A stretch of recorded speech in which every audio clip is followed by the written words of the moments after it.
स्वागत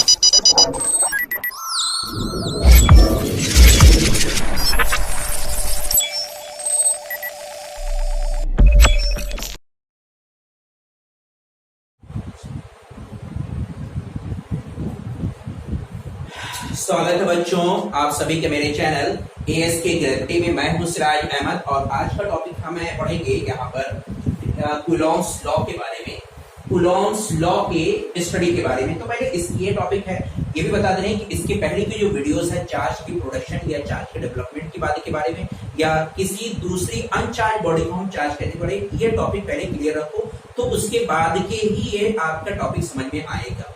ठीक है ना।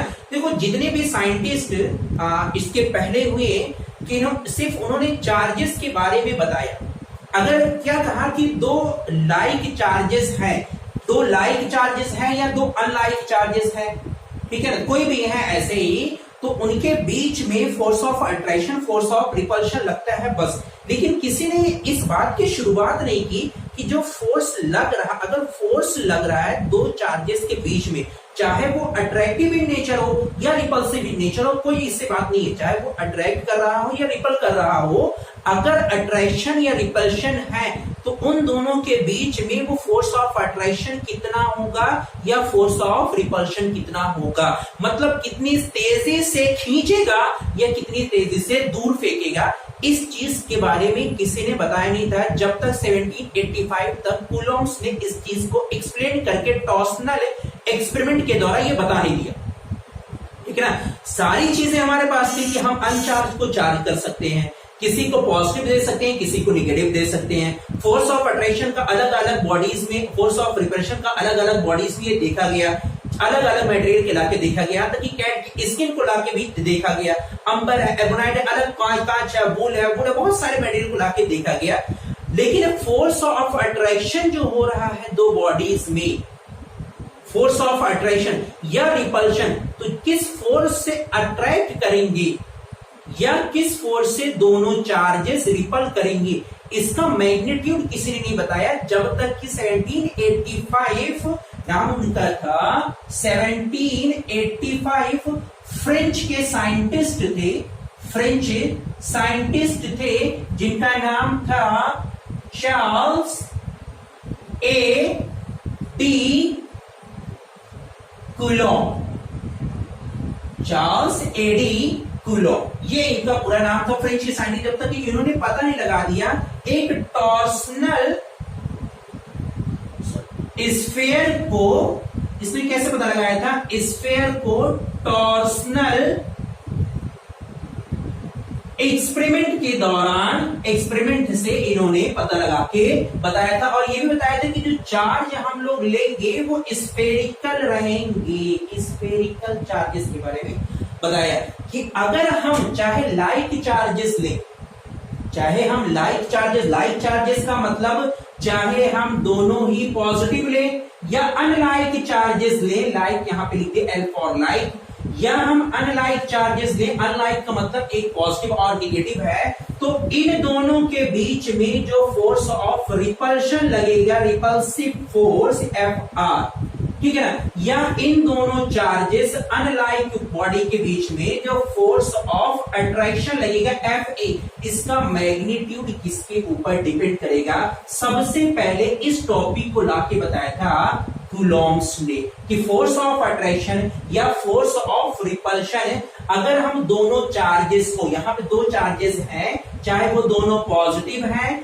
या एक पॉजिटिव एक निगेटिव है, इससे मैटर नहीं करता है, अगर हमने दोनों चार्जेस को किसी भी सर्टेन डिस्टेंस पे लाके रखा है तो दो चीजों के बारे में इन्होंने एक्सप्लेन करके बता दिया कि अगर हम दोनों चार्जेस को, दोनों स्फेरिकल चार्जेस के बीच की दूरी को कम करते रहेंगे, दोनों के बीच की दूरी को हम घटाएंगे, डिक्रीज करेंगे, तो फोर्स ऑफ अट्रैक्शन हमारा इंक्रीज करता जाएगा। अभी इन्होंने एक्सपेरिमेंट के दौरान पूरा बताया, भी बता दें। पहली थ्योरी क्या है कि अगर हमने एक चार्ज है ये, एक चार्ज ये है, दोनों के बीच की दूरी को हम डिक्रीज कर रहे हैं, कम कर रहे हैं, तो फोर्स ऑफ अट्रैक्शन हमारा क्या लगेगा, तेज लगना शुरू हो जाएगा, तेज लगना शुरू हो जाएगा।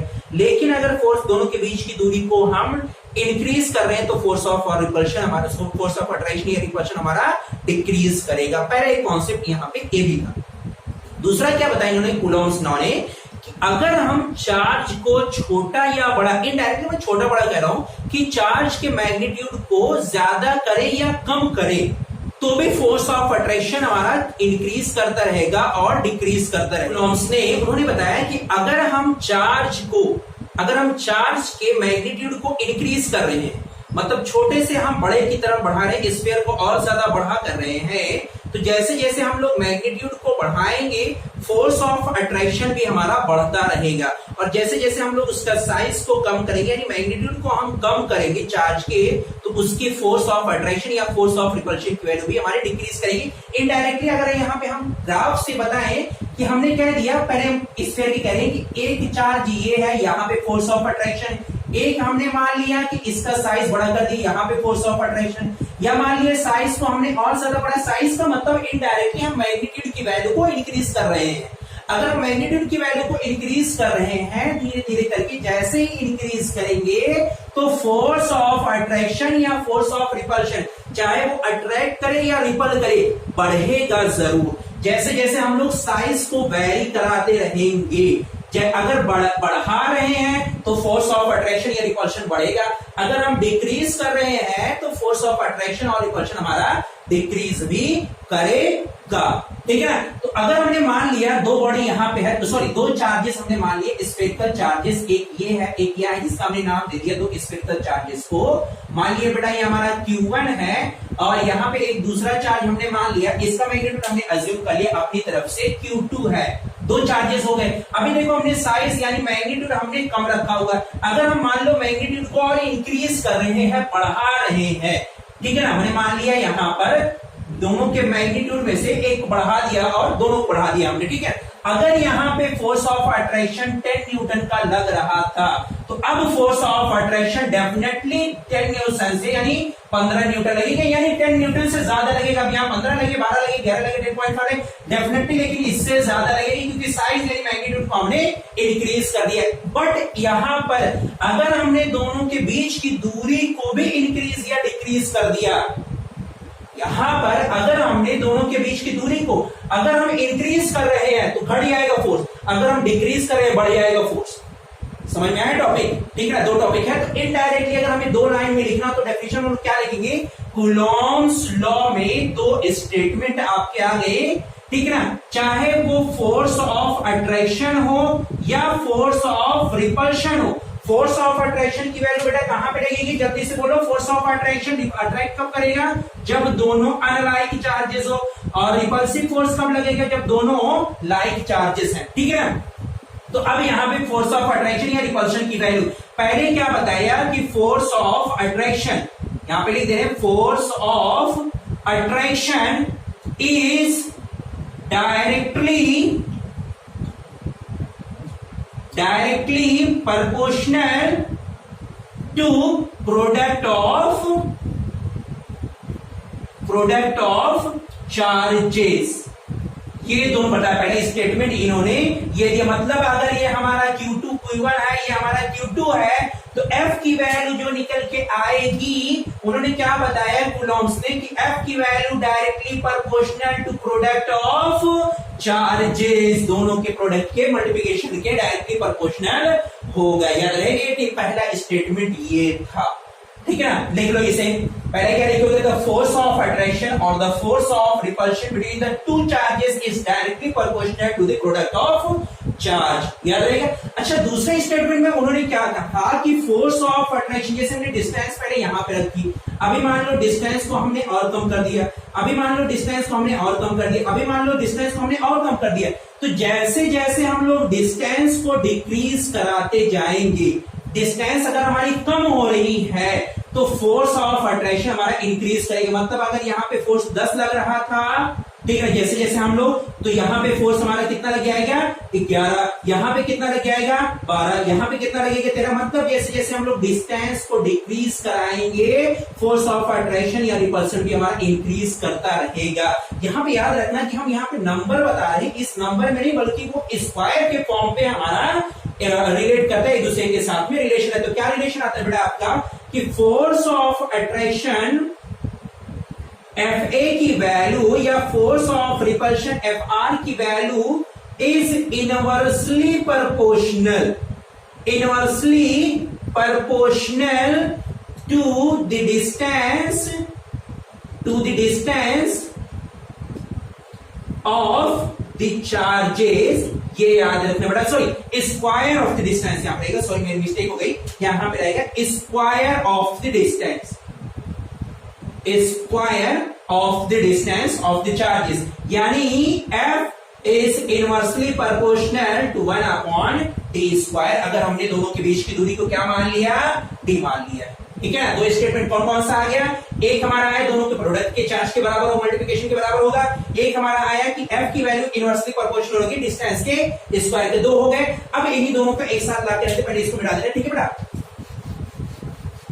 इसको हमने मिटा दिया। दो स्टेटमेंट हमारे निकल के आए, फोर्स ऑफ अट्रैक्शन और फोर्स ऑफ रिपल्शन के लिए। पहला स्टेटमेंट में क्या कहा गया, फर्स्ट स्टेटमेंट में बताया गया कि force of attraction is directly proportional to the product of charges. दूसरे में क्या बताया गया कि force of attraction is inversely proportional to the square of distance. दो इक्वेशन हो गई, दोनों को हमने एक साथ करें तो हो जाएगा आपका F is directly proportional to Q1 Q2 upon d square. भाई ये न्यूमरेटर में इसके नीचे 1 है, यहाँ पे डिनोमिनेटर में 1 है, दोनों को मल्टीप्लाई करो, ये निकल के आएगा।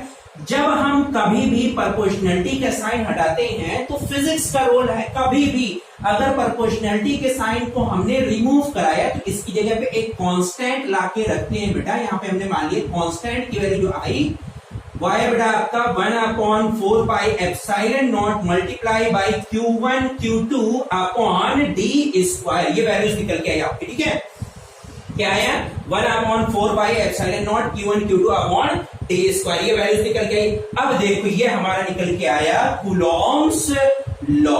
यहाँ पे अब कई सारे बात हमारे कई सारे टर्म आएंगे बड़ा, आपके दिमाग में कंफ्यूजन होगी ये कैसे आ गया, ये यहाँ पे क्या होता है, एप्सिलॉन नॉट क्या होता है, या परमिटिविटी क्या होता है, ये सारे टॉपिक आपके फिर से अभी नेक्स्ट वीडियो में आपके क्लियर किए जाएंगे। अब थोड़ा सा और पॉइंट 1-2 मिनट का और लेक्चर है। कूलॉम्स लॉ ने जो स्टडी करके बताया कि फोर्स ऑफ अट्रैक्शन है या फोर्स ऑफ रिपल्शन की जो वैल्यू है वो वैल्यू हमारी दोनों मीडियम के ऊपर भी डिपेंड करती है। हम क्या करें कि दोनों की वैल्यू मीडियम के ऊपर भी डिपेंड करती है। जब सबसे पहले कूलॉम्स लॉ की स्टडी की गई तो दो मीडियम में, एक तो सी लॉ जिसको कह दे रहे हैं हम सी लॉ, ये दो में बेटा आपका ड्राइव होके आएगा। एक हमारा आता है एयर और वैक्यूम के लिए और एक हमारा आता है बेटा आपका अदर मीडियम के लिए। अदर मीडियम मतलब हम क्या कह रहे हैं, अब यहाँ पे दिमाग की बत्ती थोड़ी देर के लिए खोलो अपनी, ठीक है ना। अगर हम फोर्स ऑफ अट्रैक्शन की बात कर रहे हैं तो याद रखना ये फोर्स ऑफ अट्रैक्शन एयर और वैक्यूम का है, या फोर्स ऑफ रिपल्शन।